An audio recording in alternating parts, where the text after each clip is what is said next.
Everybody, welcome to the Web3 Sales Gym. Today we have an amazing guest, Erich. And the small conversation why I wanted to do an conversation with Erich, because I was speaking with him and he told me that they're doing some really crazy projects with Shell, taking the crypto and taking the blockchain in the real world. So I wanted to chat more with him about his experience and what his company is doing with all these big organizations in Web2 and how to bring crypto and blockchains more into the real world. Erich, floor is yours, whatever you want to mention about yourself before we start. Okay. Well, thanks for having me, Nikolai. I'm pleased to be here and in the show. My journey in crypto started, I think, already in real world assets about 10 years ago when we start researching how to Amazing. tokenize invoices and create an invoice market based on tokenized invoices and financing on this. So that's already quite a while ago. True, that's true. Things didn't work out as we planned. I thought we could get rid of the banks and pay in Bitcoin and things like that. Didn't happen yet. I don't think it will happen soon, but in the end, it should be one of the solutions that we want to get into, right? In creating better payment structures, creating better financing solutions. DeFi popped up, and that's really a great thing to happen for people that have assets that they want to have financed. Normally, these assets cannot be financed, and now you can collateralize these assets and make some money on the things that you own, and that's a great thing. Very cool. Then jumping straight to the questions. In case you have any articles or any information for people to read about your collaboration that you did with Shell, feel free to send me and I'm going to put it in the description. But overall, let's say somebody's watching here and they also want to go and they want to connect with big companies from Web2 in Shell or in any other industry. What is the mechanism? How do you find partnerships like that? Well, simple thing, go out there, talk to people, especially listen to people. That's the most important thing, because you have to understand their challenges. And then once you have solutions, and tokenization is a solution for many problems. And you're not talking about corporates or you're talking about startups, you're talking about value change. So you need to bring people together because everything is connected, and Web3 and especially crypto can create a very trustworthy value chain. More trust, more transparency, only transparency in a way that you only reveal the information you want to reveal with zero knowledge proofs and things alike. Make sure that it's trusted, and that's very, very important. But the key thing is go out there, meet people, and you meet them all on all kind of events, and it takes a while, especially with bigger companies, to develop a relationship. And that means that you have to have frequent contact with them. Make sure that you talk to each other, invite them to your events, listen to them when they're on stage somewhere, and take all that information and absorb it. And in the end, and that might take 6 months, might take a year, it will evolve in a project or in at least a research project for a proof of concept or something similar that takes it to the next level, and that's basically what you want to do. It's for people who are patient and who know how to play the long-term game. Short-term money doesn't exist within larger companies. They don't spend a lot of money based on nothing. You really have to have a foundation of things that they can achieve. It has to be proven and has to be better. So you start high level. This is what we want to achieve. You break it down, you try to take a smaller element in there, prove that things work, and then you build up to that holistic view that you had in the beginning. There's no other way. There's no other way for large companies to get them involved. Okay.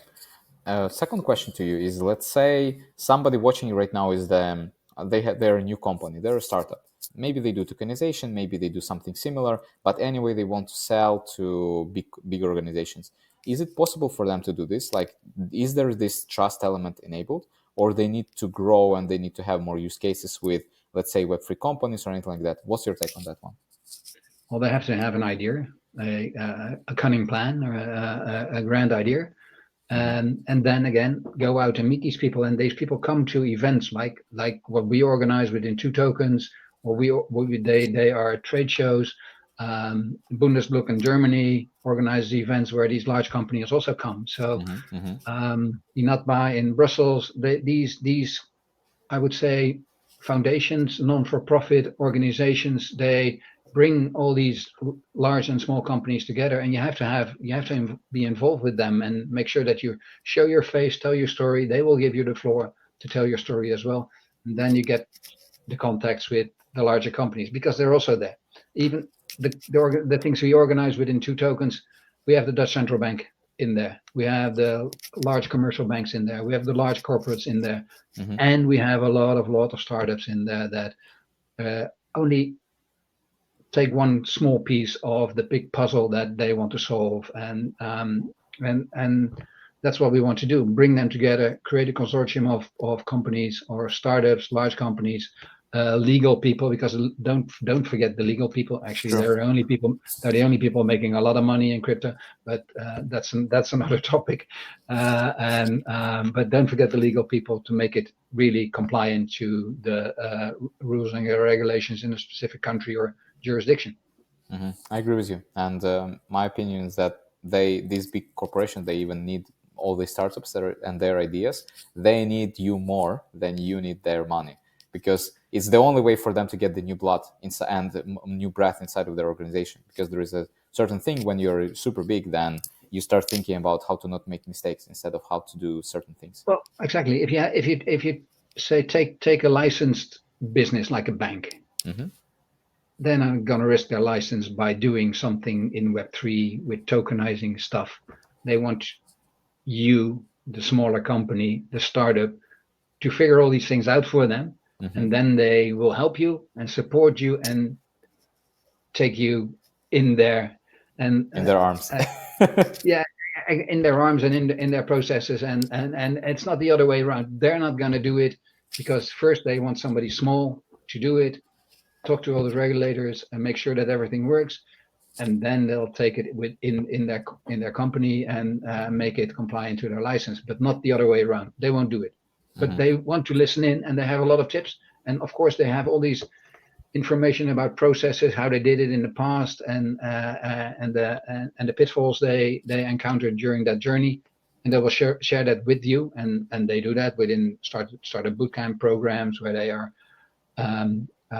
funding them and creating a market for them, but they don't do it in their own buildings and their own companies because that's too risky for them. Okay, very cool. So what do you think are pros and cons for people that, let's say, maybe they're just transitioning to Web3 or they're already in Web3? So what are the pros and cons going into RVA, tokenization, working with all these big Web2 clients instead of doing the regular crypto degening when you're just pumping, dumping, DEXs, maybe partnerships, marketing, and all those things? Well, everybody's talking about real world assets being the next big thing in crypto, right? And I think that's true because there's a lot of value locked in all these assets, and if you can make that liquid in one way or the other, that will be great. True. And then as a startup, you should be bold, have a good plan, make sure if you want funding, there's funding. But the funding is not about the plan. The funding is more relying on the team that you have. Make sure that you have the right people, and not all blue people or all red people. Have a great mix of people that and a team that wants to be challenged by the people that give money, by the large companies, corporates that they want to work with in their consortia, but also by their own staff in their team. So challenge yourself. A pivot is not a bad thing to do, right? If you decide after 3 months or 6 months that you need to pivot, do pivot, but listen to what the challenges are and how you can make that a real marketable product, and do that together with these corporates in these consortia, and then you can be successful. Okay, makes sense. So like the quote with uncatched Joe. Like, why Joe is uncatched? Because nobody gives a damn about him. It's the same thing. It's like if you feel the pivot, then just do a pivot, and it's not bad. So everybody, the things I worked on in crypto, say 7-8 years ago, were bold and interesting, but they were, and technically everything could be done. but the market wasn't ready, so you didn't do it, and that can happen. And then still you have to make some money, so you have to change a bit. Do change. Don't be afraid to change if you need to change. Cool. And validate everything you do. You have to validate. You have to go out there, tell these stories again, and ask these questions. And don't think you have all the knowledge. You don't. There's always Learning. people that will ask questions you cannot answer, and then don't try to fool them. They just say that you don't have the answer. Go back, research, and get back to them. That's stronger than try to fool them with a story that isn't true. I agree with you. Do you think is the other ways of getting in touch with people, for example, cold outreaching or anything else, like is it effective if you're trying to get, let's say you're selling, I don't know, blockchain implementation, you have a bank or you have a big corporation and you want to offer to modernize their supply chain or do RVA with them or you do something connected to Web3, still going on the event is the most effective one. Are there any other ways to do this, to Well, get in touch? yeah, I think so. So one of the big things you have to do is talk about what you're doing, and for that you can use all kind of social channels, right? You can use LinkedIn, you can use Twitter, you can or X, you can use Telegram because channels. they're gonna Google you, they're gonna Google your company, they're gonna want to see what you're doing. Exactly. So talk about what you're doing, and the more likes you get, the more you get known in that specific circle, and people will find you and come to you. But it's you have to build it. You have to build it. You make sure that you do that. It has to be one of your processes, communication about what you're doing. Makes sense. It's a very good tip. And when I started doing the YouTube in community, a lot of people just started coming back to me, and it also gives you another opportunity to express your personality. Like Exactly. you're not just about one thing; you can cover multiple things. And I feel that my last question is: we actually, like the whole interview, we have been speaking about this one. So I just want to finalize and internalize it with everybody. What are the traits, and what kind of people will prosper selling RVA tokenization, working with all these big clients? From your experience, from your feeling, what traits do these people have? Well, in a sense, I would say every asset where capital is locked in can be made liquid. And of course, you have to look at the asset itself, how you can do that, and whether it has to be audited, because frozen fish has a very strong value, but fresh fish doesn't. For instance, to take an example, if you're talking about carbon, the project we're working on with Shell, and you're talking about trees that are in the Amazon in South America, how do you make sure that these trees are still there when there has been heavy forest fires in the area? You can look at it from with satellite images and things like that, but still you have to have a control of what's going to be in these liquidity pools that is brought to market. So the assets that you bring to market need to be verified in a way. That can be by credentials given out by others. It can be by all kind of checks. It can be by oracles that provide market information. But that's what you need to do. And I think the benefit of that is that it's much easier if you can transfer, say, ownership of your house to your kids gradually. 1% per per month or per half year or per quarter, whatever. Interesting. Instead of and without having to go to the notary every time, which is the case in the Netherlands. But for other assets, it's even much easier. So cars, you can tokenize a car and sell the car, but you still the tokenized car without handing it over to somebody, which is a sort of lease construction, but then different. And you have to look at these processes that are now done with heavy administrative burdens, and how can you tokenize them and make this administrative burden less costly. Amazing insight. Think long term.